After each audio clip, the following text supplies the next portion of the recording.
कल्पना कीजिए एक ऐसा मंच जहां हजारों लोग श्रद्धा से झूम रहे हैं। हर कोई एक व्यक्ति के शब्दों को मंत्रमुग्ध होकर सुन रहा है। उनकी बातों में ऐसा जादू है कि लोग अपनी समस्याएं भूल जाते हैं और उनकी कहानियों में खुद को ढूंढने लगते हैं। ये कोई साधारण व्यक्ति नहीं बल्कि बागेश्वर धाम के कथावाचक धीरेन्द्र कृष्ण शास्त्री हैं, जिनका हर प्रवचन किसी रहस्य की तरह खुलता है और लाखों लोगों को अपनी ओर आकर्षित करता है। लेकिन इस बार चर्चा उनके प्रवचनों से ज्यादा उनकी शादी को लेकर हो रही है। धीरेन्द्र शास्त्री का नाम पिछले कुछ वर्षों में पूरे देश में गूंजने लगा है।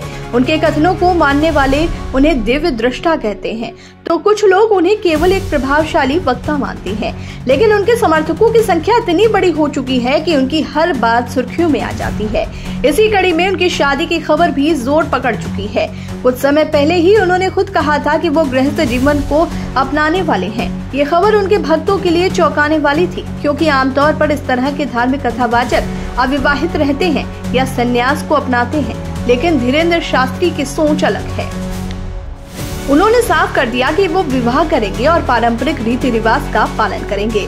2023 में दिए गए एक इंटरव्यू में उन्होंने कहा था कि उनकी शादी का सीधा प्रसारण होगा, ताकि उनके अनुयायी भी इस शुभ अवसर के साक्षी बन सके। इस बयान के बाद उनकी शादी को लेकर चर्चाएं तेज हो गई थी, लेकिन तब तक ये सिर्फ एक संभावना थी। अब 2024 में उन्होंने फिर से अपनी शादी की पुष्टि की है और बताया है कि उनकी माता उनके लिए उपयुक्त जीवन साथी की तलाश कर रही हैं। इस खबर के बाद सोशल मीडिया पर कई तरह की प्रतिक्रियाएं आ रही हैं। कुछ लोग इसे एक सामान्य घटना मान रहे हैं, जबकि कुछ इसे उनके कथावाचक होने से जोड़कर देख रहे हैं।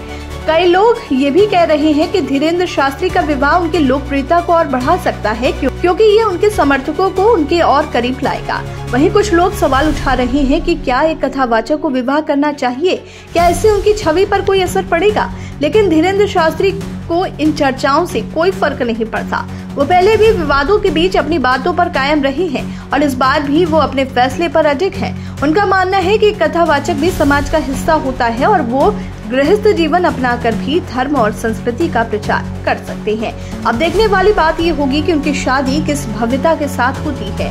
क्या ये एक पारंपरिक विवाह होगा या इसमें भी कुछ अलग देखने को मिलेगा? क्या ये शादी किसी बड़े आयोजन का रूप लेगी या इसे सादगी से संपन्न किया जाएगा?